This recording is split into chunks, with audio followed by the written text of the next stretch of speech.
Hi everyone, welcome to the Biology by Future Doctor. Myself Sheikh Angbi and I am a first year MBBS student at GMC Baramati. Last lecture में हमने पढ़ा था कि evolution क्या है, evolution के बारे में हमने पढ़ा था।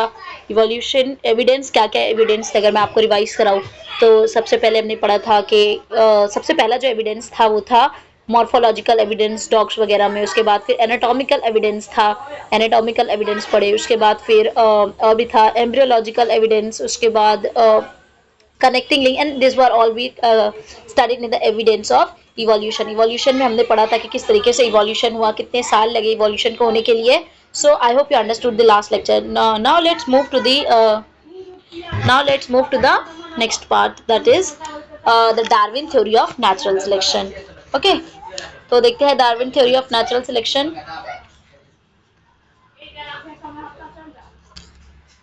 सो Darwin theory of natural selection, what is the Darwin. Darwin की अगर मैं बात करती हूँ तो डार्विन एक बहुत ही बड़ा साइंटिस्ट था. इस इवोल्यूशन की दुनिया में अगर देखा जाए तो डार्विन का जो खोज है बहुत ज़्यादा माना जाता है. इन्होंने दिया था थ्योरी ऑफ नेचुरल सिलेक्शन. इन्होंने दिया था, क्या दिया था? Theory of natural selection. ठीक है, क्या बोला था उन्होंने? सबसे पहले थ्योरी ऑफ डार्विन ने बताया था, इनका एक जो ये है वो बहुत इंपॉर्टेंट है, only the fittest can survive. इसका मतलब ये है कि जो किसी भी इन्वायरमेंट में, मान के चलो कि कोई एक पॉपुलेशन है, वहाँ पर यहाँ पर एक कोई पॉपुलेशन है, मान के चलो किसी की भी पॉपुलेशन है, अगर काव की पॉपुलेशन है, कि मैं मानती हूँ काव की पॉपुलेशन है, यहाँ पर अगर जो काव है वो ज़्यादा है लेकिन जो फूड है वो कम है, जो फूड है वो क्या है? कम है. तो due to this competition of food due to the competition of food or any competition it can be, तो फूड की या फिर किसी भी कंपटीशन से, तो जो क्या होगा, जो फिट होगा वो खाना खा लेगा. खाना खा लेगा तो वो सर्वाइव करेगा, तो वही क्या करे, वो नेचर में एग्जिस्ट करेगा. So this say that only the fittest can survive. जो जितना ज़्यादा फिट होगा वही इतना ज़्यादा क्या करेगा? सर्वाइव करेगा. और इसके अंदर एक और रोल प्ले करता है नेचुरल सिलेक्शन का. What why we are calling is natural selection play करता है, क्योंकि मतलब ऐसा सिलेक्शन जिसे नेचर सिलेक्ट करता है. फॉर एग्जाम्पल इसे हम क्या कहते हैं? नेचुरल सिलेक्शन कहते हैं.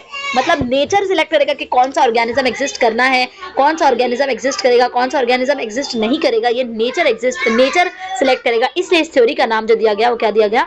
थ्योरी ऑफ नेचुरल सिलेक्शन दिया गया. तो यहाँ पर तो यहाँ पे आपसे क्वेश्चन पूछा जा सकता है कि which scientist give the statement that only the fittest can survive and the survival of fittest. So the answer is Darwin. Darwin ने दिया था. और उसके बाद डार्विन ने किस तरीके से किया था, तो डार्विन ने क्या किया था, बहुत सारे प्लांट्स और एनिमल, बहुत सारी स्पीशीज प्लांट्स और एनिमल की कलेक्ट किया. उसके बाद उन्होंने क्या देखा कि इसके अंदर वो देख सकते हैं, उन्होंने बहुत सी रिसर्च करने के बाद ये कंक्लूड किया कि हर बार में ये चीज़ थी कि नेचर ने ही हर बार स्ट्रॉन्गेस्ट को और फिटेस्ट को हमेशा क्या किया है? सिलेक्ट किया है. ठीक है, ओके. तो उसके बाद हम देखते हैं कि थ्योरी ऑफ नेचुरल सिलेक्शन भी कहते हैं डार्विन की जो थ्योरी है, थ्योरी ऑफ नेचुरल सिलेक्शन. और ये जो एक बुक थी, डार्विन ने अपना जो नेचुरल सिलेक्शन की थ्योरी है उसे एक बुक में दिया था जिसका नाम था ओरिजिन ऑफ स्पीशीज. क्या बुक का नाम है?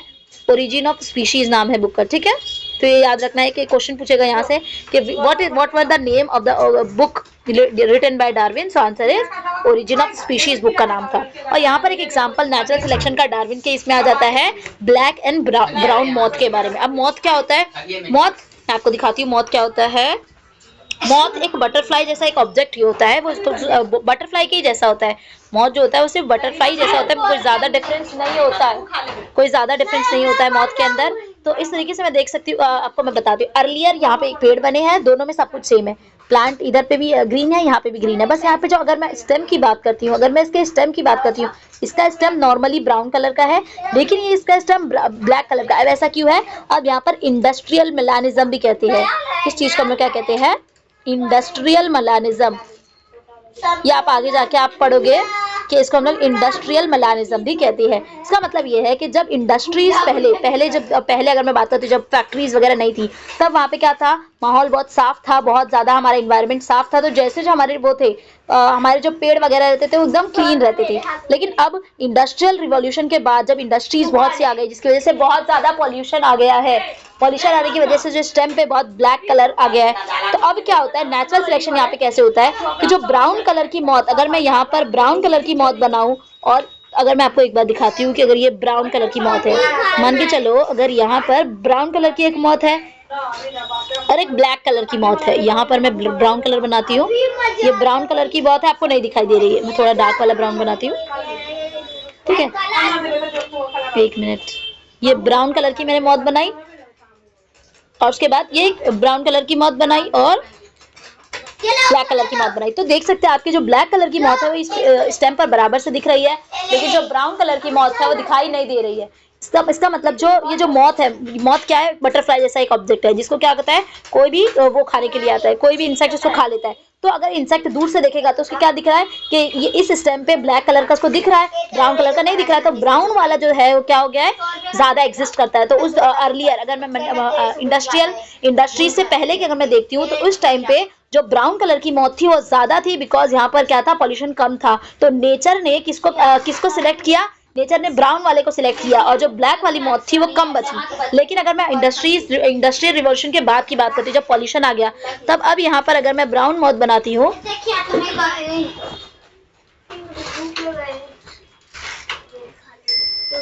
ये ब्लैक पे आपको दिखेगा नहीं, कि ब्राउन पे अगर मैं इस पे अगर मैं बनाती हूँ तो इस तरीके से क्या होता है कि ये दिखाई नहीं देती है। तो यहाँ पर क्या होता था कि जो मौत है वो ब्लैक कलर की मौत सेव हो जाती थी वो प्रीडेटर से, लेकिन जो ब्राउन कलर की मौत थी वो दिखाई में आ जाती थी और वो क्या हो जाती थी, कम हो जाती थी। तो इंडस्ट्री से पहले नेचर ने ब्राउन वाले को सिलेक्ट किया और इंडस्ट्रियल्स के बाद नेचर ने किसको सिलेक्ट किया, ब्लैक वाले को सिलेक्ट किया। तो इसी का एग्जांपल नेचुरल सिलेक्शन की एक आ जाती है, डार्विन के बताया गया। तो आई होप यू अंडरस्टूड, ब्राउन और ब्लैक मौत के बारे में आपसे पूछा जा सकता है, ठीक है। तो डार्विन ने ये डार्विन की जो ये थ्योरी थी नेचुरल सिलेक्शन की, वो बहुत ज़्यादा एक्सेप्टेबल थी, क्योंकि इसने बहुत ज़्यादा एक्सप्लेन कर दिया था कहीं हद तक कि इवोल्यूशन होता है, इवोल्यूशन में नेचुरल सिलेक्शन का बहुत बड़ा रोल होता है। लेकिन इसके बहुत से ऑब्जेक्शन भी है। इसका क्या ऑब्जेक्शन है, सबसे पहला, 3 इसके ऑब्जेक्शन है। आपको एक क्वेश्चन पूछा जा सकता है कि कौन कौन सा ऑब्जेक्शन है, तो 3 इसके ऑब्जेक्शन है। सबसे पहला कि जो नेचुरल सिलेक्शन ही सिर्फ एक फैक्टर नहीं है इवोल्यूशन का। हाँ, इवोल्यूशन में नेचुरल सिलेक्शन बहुत बड़ा रोल प्ले करता है, लेकिन इसका मतलब ये नहीं है कि जो इवोल्यूशन है उसमें सिर्फ नेचुरल सिलेक्शन की वजह से हुआ था, नहीं, और भी बहुत से फैक्टर जिसको डार्विन ने कंक्लूड नहीं किया। सेकंड जो था, did not explain the useful and the useless organ, useful and useless organ के बारे में भी नहीं एक्सप्लेन किया, कि यूजफुल ऑर्गन के मॉडिफिकेशन के बारे में, कि कौन से ऑर्गन का मॉडिफिकेशन जो है वो इवोल्यूशन की वजह से यूजफुल था और नॉन यूजफुल नहीं एक्सप्लेन कर पाया। सेकंड क्या बताया, no explanation of slow changes और एब्रप्ट चेंजेस, मतलब इवोल्यूशन में कभी कभी क्या हुआ था, बहुत ज्यादा भी स्लो चेंज हुए किसी ऑर्गेनिज्म में, किसी में एब्रप्ट चेंज देखने मिला, तो डार्विन ने इस चीज को भी एक्सप्लेन नहीं किया। तो ये 3 पॉइंट आपको याद रखने। सबसे पहला, natural selection is not only factor, सिर्फ एक फैक्टर नहीं था नेचुरल सिलेक्शन इवोल्यूशन में। दूसरा, यूजफुल और यूजलेस मॉडिफिकेशन को भी नहीं बताया। दूसरा क्या बताया, स्लो और एड्रप्ट चेंज, एड्रप्ट मतलब फास्ट चेंज, एड्रप्ट मतलब फास्ट चेंज को भी इसने नहीं बताया। और यहाँ पर ये जो एग्जांपल है वो मौत का है, आप देख सकते हो। सबसे पहले क्या है, ये इंडस्ट्री से पहले का, ये जो है ये क्या है, बिफोर इंडस्ट्रियलाइजेशन है, ये बिफोर इंडस्ट्रियलाइजेशन है।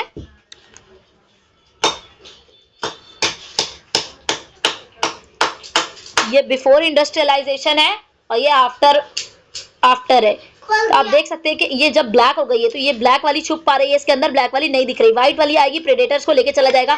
तो यहाँ पर ये जो व्हाइट वाली है उसकी संख्या कम है, तो नेचर ने किसको सिलेक्ट किया, ब्लैक वाली को सिलेक्ट किया। लेकिन इंडस्ट्री से पहले व्हाइट वाली क्या हो जा रही है, हाइड हो जा रही है, तो व्हाइट वाली की क्या संख्या ज्यादा हो गई है। इसका मतलब ये कि नेचर ने व्हाइट वाली मौत को सिलेक्ट किया। इसी को हम क्या कहते हैं, एक एग्जांपल है नेचुरल सिलेक्शन का।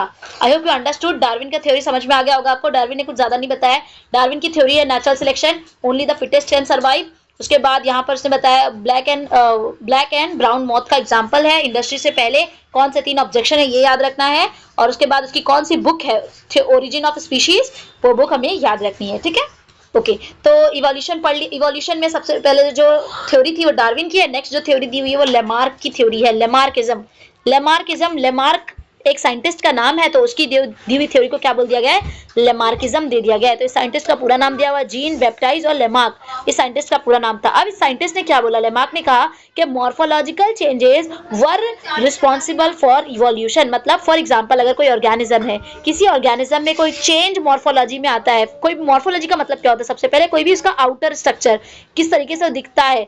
फॉर एग्जाम्पल, अगर मैं प्लांट की बात करती हूँ तो प्लांट में उसका स्टेम है, उसके रूट्स है, ये सब उसके दिखने वाली चीज़ है, आउटर स्ट्रक्चर है। हमारे अंदर क्या है, हैंड है, हमारे पास पैर है, ये सारे मॉर्फोलॉजी कैरेक्टर है। तो मॉर्फोलॉजिकल जो चेंज किसी ऑर्गेनिज्म में होते हैं तो वही रिस्पॉन्सिबल होते हैं इवोल्यूशन के लिए। फॉर एग्जाम्पल, अगर मैं बात करती हूँ मंकी से एप से चिंपांजी इस तरीके से क्या हुआ, हर बार मॉर्फोलॉजिकल चेंज आता गया और फिर आज हम ह्यूमन जैसा स्ट्रक्चर आया। तो ये इवोल्यूशन किसकी वजह से आया, मॉर्फोलॉजिकल चेंज की वजह से। तो ये आपको याद रखना है कि मॉर्फोलॉजिकल चेंज की वजह से क्या हुआ है, इवोल्यूशन आया है इस लेमार्क के हिसाब से।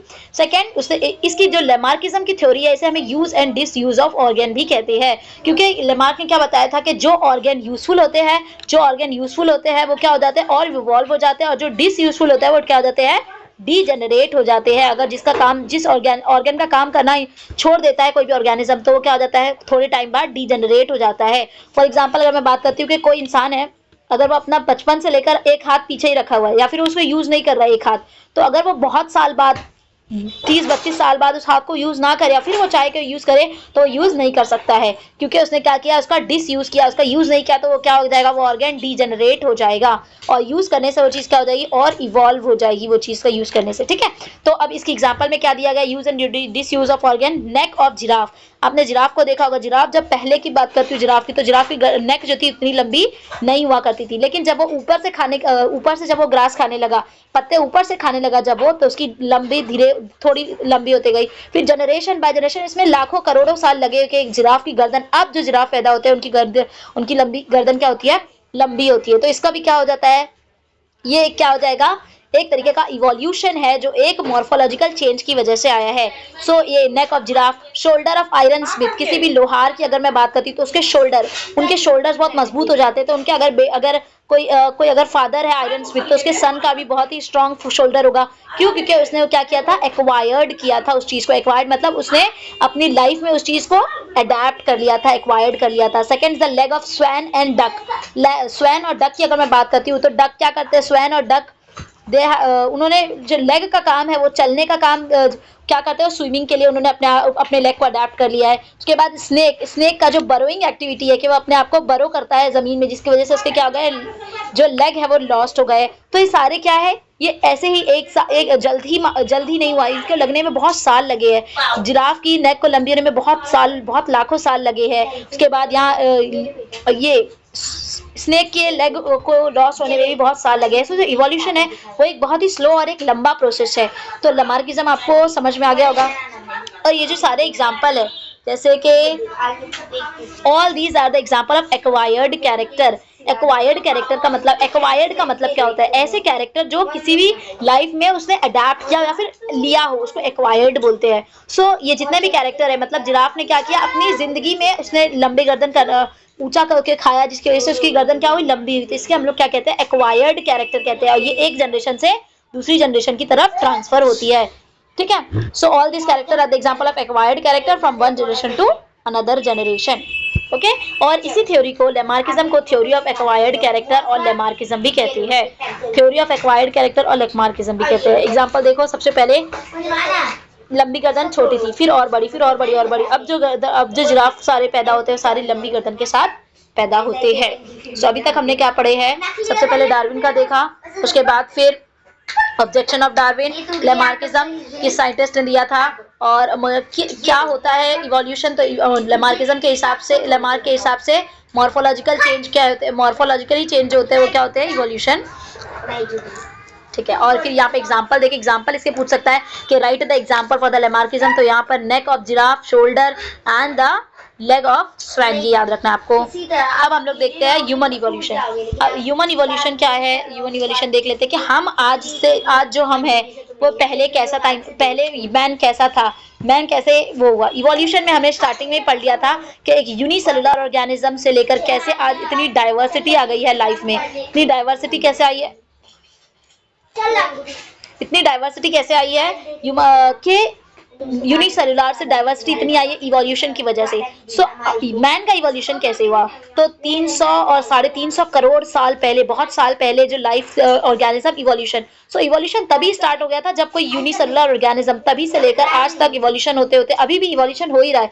अभी हम ह्यूमन है, अभी बहुत सालों बाद पता नहीं हमारी कौन सी स्पीशीज होगी या फिर किस तरीके के ह्यूमन देखेंगे, हमें पता नहीं है। सो इवोल्यूशन जब से लाइफ स्टार्ट हुई है तब से ही इवोल्यूशन हो ही रहा है। अब इवोल्यूशन का सबसे पहले स्टार्ट बताया गया कि डायनासोर 7 करोड़ साल पहले डायनासोर एक्सटिंक्ट हो गए थे। कुछ कुछ ऐसा डिजास्टर या फिर कुछ ऐसा हुआ था अर्थ पर, जिसकी वजह से धरती पर, जिसकी वजह से बहुत सारे ऑर्गेनिज्म क्या हो गए थे, तहस नहस हो गए थे, उसमें ही डायनासोर का अंत हो गया था, वो डिसअपियर्ड हो गए थे अर्थ पर। तो शायद ये क्वेश्चन पूछ ले कि आपको 7 करोड़ पहले टाइमलाइन पूछ ले कि when the dinosaur disappeared, so you should write 7 crore. Okay, उसके बाद तब क्या हुआ, जैसे ही डायनासोर डिस्कवर्ड हुए, डिसअपियर्ड हुए dinosaur, then monkey like animal, monkey जैसे दिखने वाले एक एनिमल अडेप्ट होगा, जो कैसे थे, आज के लेम्यूर, लेम्यूर मतलब क्या हो जाता है, लंगूर, आज के जो लंगूर है उनके जैसे दिखने वाले एक एनिमल हुए। फिर धीरे धीरे धीरे धीरे उसके बाद उनकी टेल डिसअपियर्ड होने लगी, उनकी जो दुम है वो दुम डिसअपियर्ड होते गई। उसके बाद फिर उनका ब्रेन इनलार्ज हुआ, दिमाग उनका बढ़ने लगा, वो अब सीधे उठकर चलने लगे थे। पहले क्या करते थे, चारों पैर पे चलते थे, लेकिन अब वो स्ट्रेट, लिम्ड स्ट्रेट, अब दोनों पैर पर ही चल रहे थे वो लोग। और अब जो ये लोग दिख रहे थे, अब मंकी जैसे नहीं बल्कि एप लाइक एनिमल दिख रहे थे। पहले जो इवॉल्व हुआ था वो मंकी लाइक था, उसके बाद अब एप लाइक एनिमल दिखाई दे रहे थे। एप से गिबन, गिबन से गोरिल्ला, गोरिल्ला से चिंपांजी, इसमें बहुत से मॉडिफिकेशन होने के बाद, बहुत साल लगे इवोल्यूशन होने के बाद, और ये सारा चिंपांजी ये सब कितने साल पहले हुआ था, 2.5 करोड़ साल पहले हो रहा था। And then 2 crore year back the first man like animal Ramapithecus. यहाँ पे आपको फिल इन द ब्लैंक्स पूछेगा, फिल इन द ब्लैंक्स पूछ सकता है कि फर्स्ट मैन लाइक एनिमल कौन था, फर्स्ट मैन लाइक एनिमल कौन था, तो यू शुड राइट रामापेथिकस। कौन था मैन लाइक एनिमल, रामापेथिकस था। Okay, so I hope you understood. देखते हैं उसके बाद अब आगे देखते हैं कि किस तरीके से। और सो 40 lakhs year back app grow in size. अभी हम लोग ने देखे एप से चिंपांजी वगैरह, तो 40 लाख साल पहले एप की क्या हो गया था, एप साइज में बड़ा हो गया, छोटा साइज में रहा होगा, फिर साइज में बड़ा हो गया, और उसके ब्रेन का भी साइज बड़ा लगा। The morphology look like more the genus Homo. हमारा जो नाम है आज की जनरेशन में क्या है, होमो सेपियंस है। होमो सेपियन पढ़ चुके हैं आप 9th स्टैंडर्ड में, तो जो होमो है ये इसका जीनस है, और जो सेपियन है ये इसकी स्पीशीज है। होमो जो है ये इसका जीनस है, और जो स्पीशीज है वो इसका होमो सेपियंस जो इसके क्या है, स्पीशीज है। सो होमो जीनस जैसे दिखने लगे थे 20 साल पहले, 15 years back, 15 years back they right to erect a poster. 15 lakh, actually it is lakh, 15 lakh साल, it is not years but 15 lakh, 15 lakh साल पहले क्या हो गए थे, वो इरेक्ट पोस्टर के साथ चलने लगे। और इरेक्ट पोस्टर के साथ चलने वाला इंसान कहाँ पाया गया, चाइना और इंडोनेशिया में। कहाँ, चाइना और इंडोनेशिया में। 1 lakh year ago the fire discovered. इंसान ने कैसे पता करा, पत्थर से लगड़ते तो आग जलती है, कितने साल पहले, 1 लाख साल पहले उसने डिस्कवर किया। Neanderthal man could be considered as a first wise man, ये इंपॉर्टेंट है। निएंडरथल मैन को यहाँ से क्वेश्चन पूछेगा, सबसे पहला क्वेश्चन बता सकते हैं कि जो रामापेथिकस है वो कैसा, रामा जो पैथिकस है वो क्या है, फर्स्ट एनिमल लाइक है, first man like animal, first man like animal है, फर्स्ट मैन लाइक एनिमल। लेकिन जो निएंडरथल मैन है वो क्या है, फर्स्ट वाइज मैन है। एनिमल लाइक मैन कौन है, रामापेथिकस, वाइज मैन कौन है, निएंडरथल मैन है। उसके बाद यहाँ पे बस एग्रीकल्चर के बारे में पढ़, एग्रीकल्चर कब डिस्कवर्ड हुआ, 10,000 साल पहले इंसान ने एग्रीकल्चर करना स्टार्ट कर दिया। लिखना कब स्टार्ट किया, 5,000 साल पहले लिखना स्टार्ट कर दिया। और मॉडर्न साइंस वगैरह की जो डिस्कवरी है वो 400 साल पहले स्टार्ट हो चुकी थी। ये सारा कुछ दिया है, तो अभी आपको देख लेते हैं कि इस तरीके से यहाँ पर आपको दिखाया गया है। सबसे पहला क्या था, एशियन एनिमल लाइक लेम्यूर। सबसे पहले मैंने बताया था आपको, एक लेम्यूर जैसा एक था 7 लाख साल पहले। उसके बाद फिर इजिप्टिलस, इस तरीके से थोड़ा सा उठ के चलने लगा, थोड़ा अपने 2 पैरों पर चलने लगा था, अभी भी झुककर ही चल रहा है, ड्रायोपेथिकस। फिर रामापेथिकस, रामापेथिकस देखोगे तो मैन लाइक दिखाई दे रहा है, लेकिन इसका जो मुंह अभी भी वो मंकी के ही जैसा है। उसके बाद ऑस्ट्रेलोपेथिकस, धीरे धीरे अब देखो ये हाथों में हथियार लिया है, क्योंकि अब यहाँ पर वेपन्स का यूज करने लगा था। उसके बाद फिर skilled man, man with erect posture, अब सीधा चलने लगा था। फिर निएंडरथल मैन और फिर Cro-Magnon man. Neanderthal man, Ramapithecus क्या था, फर्स्ट एनिमल लाइक मैन, ये इंपॉर्टेंट है, हाँ, फर्स्ट एनिमल लाइक मैन। और ये जो है निएंडरथल मैन है वो क्या है, first wise man, first wise man. Okay, ठीक है, इस तरीके का ह्यूमन इवोल्यूशन है जिस तरीके से आज हुआ है। So I hope you understood the lectures. एक बार रिवाइज फिर से करा देती हूँ। सबसे पहले हम लोगों ने पढ़े थे Darwin theory of natural selection, उसमें only the fittest can survive वो देखा। उसके बाद ब्लैक एंड ब्राउन माउथ के बारे में क्या क्या ऑब्जेक्शन थे डार्विन के थ्योरी के, लेमार्किज्म क्या है, उसके बाद लेमार्किज्म के एग्जांपल्स इंपॉर्टेंट है, उसके बाद फिर ह्यूमन इवोल्यूशन के बारे में पढ़े हमने, और फिर इसका ये क्या। Thank you so much, I hope you understood the lecture well. Thank you so much and do subscribe to follow for more lecture. Next lecture में हम लोग क्वेश्चन आंसर करेंगे। Okay, thank you so much.